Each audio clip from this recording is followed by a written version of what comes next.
everybody, and welcome to Your Revolution Los Angeles. We have an awesome show today. I have once again with me Annalise Vincent. How are you today?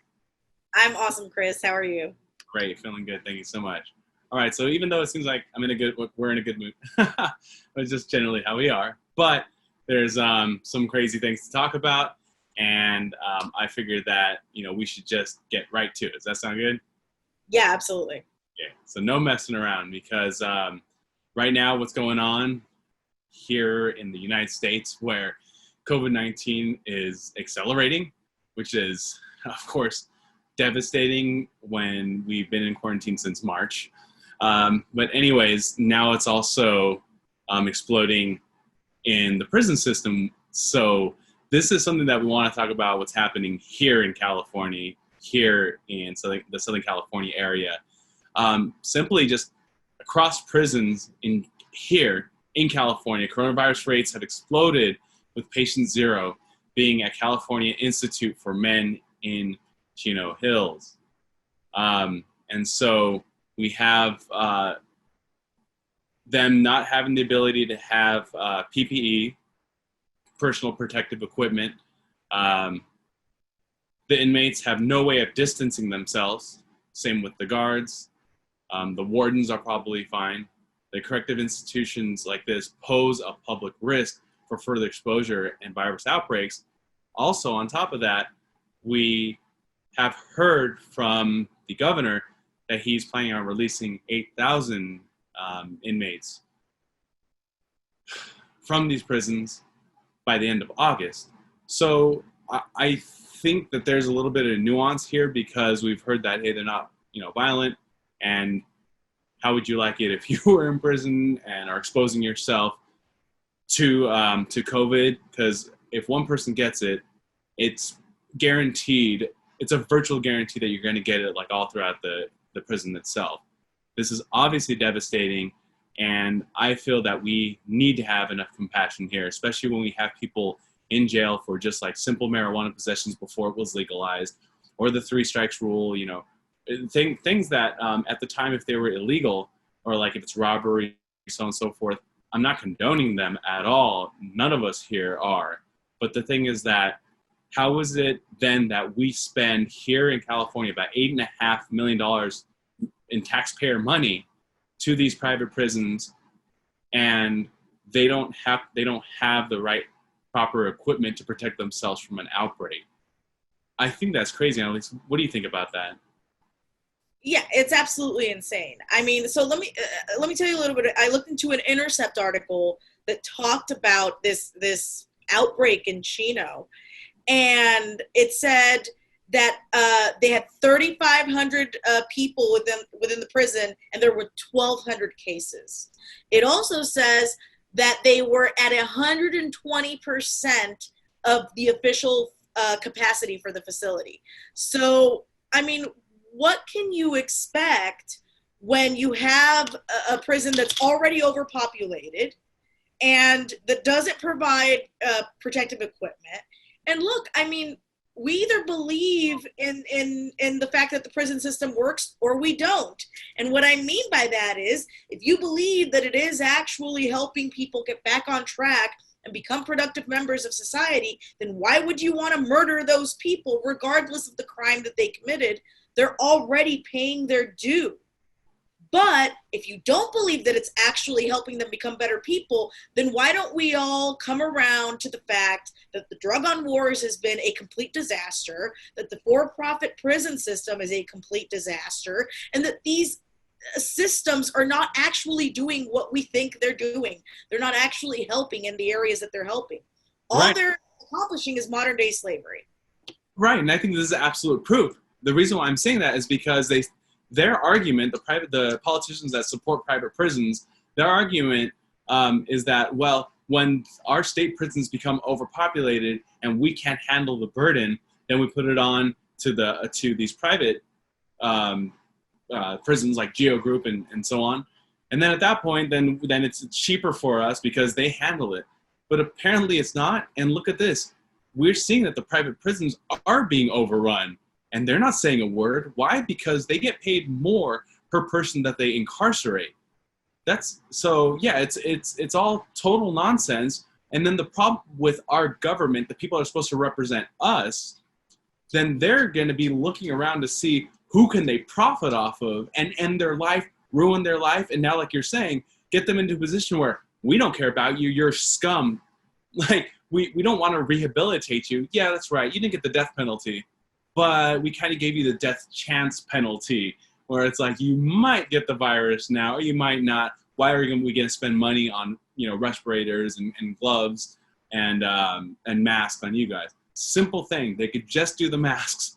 Simple, but they don't care. I mean, there's also the reason why there's rapes that go on and murders that go on. There's payola that goes on where people are able to smuggle in drugs because a lot of times the guards are involved in that and they take their cut. Oh wait, I'm not supposed to talk about that. Oops, sorry about that. Yeah, it's what's funny is so first of all, we need to understand how many people we have in our prison system. We have more people in prison than China. The U.S. has Americans that live here. China has over 1 billion people. And we have more people incarcerated than China.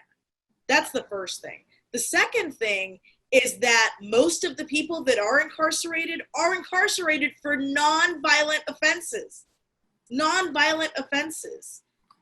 So like you mentioned earlier, people are, being thrown in jail for smoking pot. Meanwhile, Kamala Harris is laughing about how she smoked pot on the Breakfast Club while she's incarcerating people for it. So, I mean, this is what we have. This is big picture stuff. I know we talk about like these different topics and these different articles and these different pieces of news that we come across, but it's all connected. Like if we think that this is not connected to, the presidential race, we're crazy. Everything is connected. And so we need to put pressure on these people because right now they're feeling no pressure whatsoever. And they're happy to just give us Republican light. And Republican isn't even Republican anymore because the people that are in control have completely distorted both parties. Right. Yeah. So, you're right, Republican or Republican light. What I'm seeing here, and this is, it says source is CEO of Los Angeles County. Anyways, budget $890 million. It says in 2020, the Los Angeles County Sheriff's Department, which oversees the staff's county jails, had a total budget of $3.3 billion, with $890 million, or about 27%, of that spent on the jail system. That includes $830 million for payroll and benefits, $58.6 million for services and supplies, $1.1 million for property, items, and equipment. So I actually haven't been one to say the defund the police stuff because I think that the reform is what the focus is on. And the reason why is because, well, wait a minute, we have a whole corrupt system that in the same way needs to be defunded.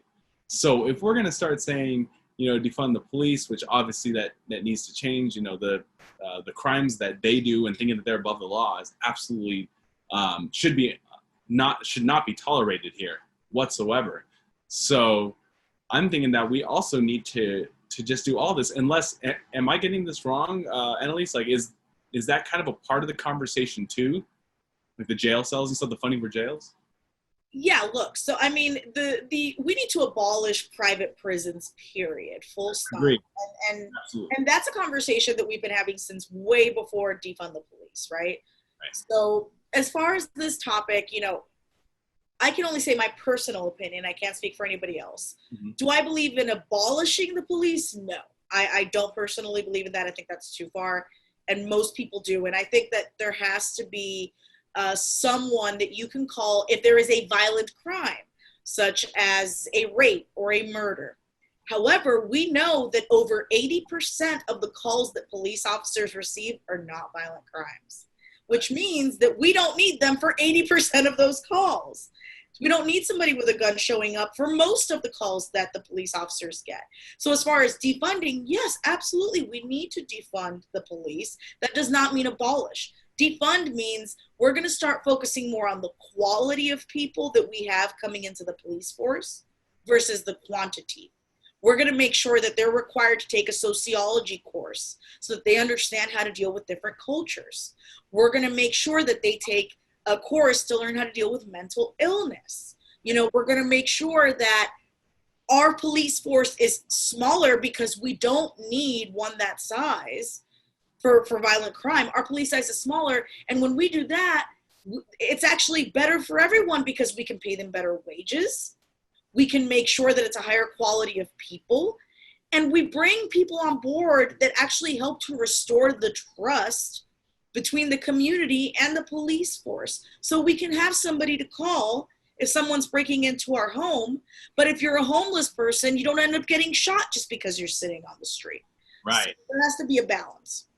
Right. I like the other ones too, where generally if, somebody of color, is being assaulted by somebody and somebody calls the police, a lot of times the police will just see the person of color and automatically think that that's the perpetrator.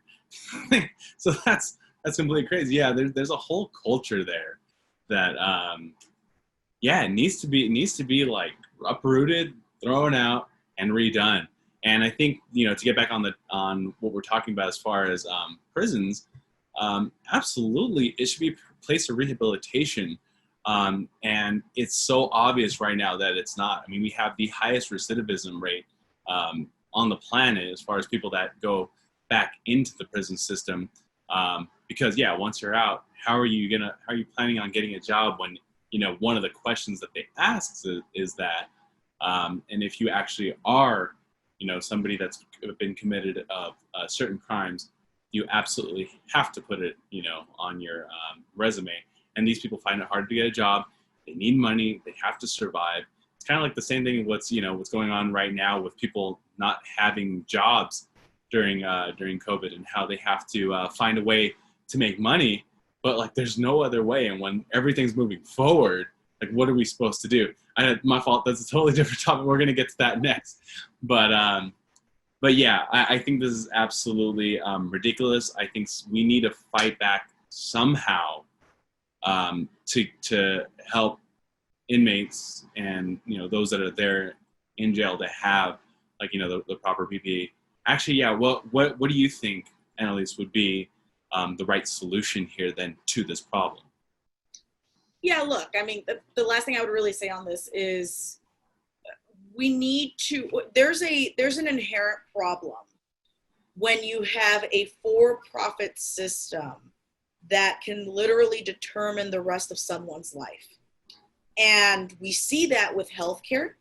Healthcare is a for-profit system in our country, and you can be legally murdered by being denied care if you don't have insurance. And we see that with the prison system. When you have a financial incentive for asses in seats, essentially, getting people through that prison gate and inside, you're automatically going to have more people in prison because there are greedy corporations out there that will take advantage of it. So what I think needs to happen is we need to completely abolish the private prison system. That one I do think needs to go completely. I'm on board. And I think that a lot of the... Sorry, what? No, go ahead. I was going to say, I agree completely. Abolish the private prison system. And what else were you saying? And I was just saying, a lot of the people that are in prison should actually be in a mental health facility, but instead they're thrown in jail. So I think that we need to really look at the drug on wars. We need to legalize marijuana and release everyone that was arrested for it. And we need to abolish private prisons and create more mental health facilities that are not for profit and that actually help people that need it. Hey guys, thank you so much for watching this video. If you liked it, please tap the like, hit the bell, subscribe to us, and support us on Patreon if you want to join the cause to help us get corrupt bribes out of our nation's news media. Thank you so much for watching, and remember, this is your revolution.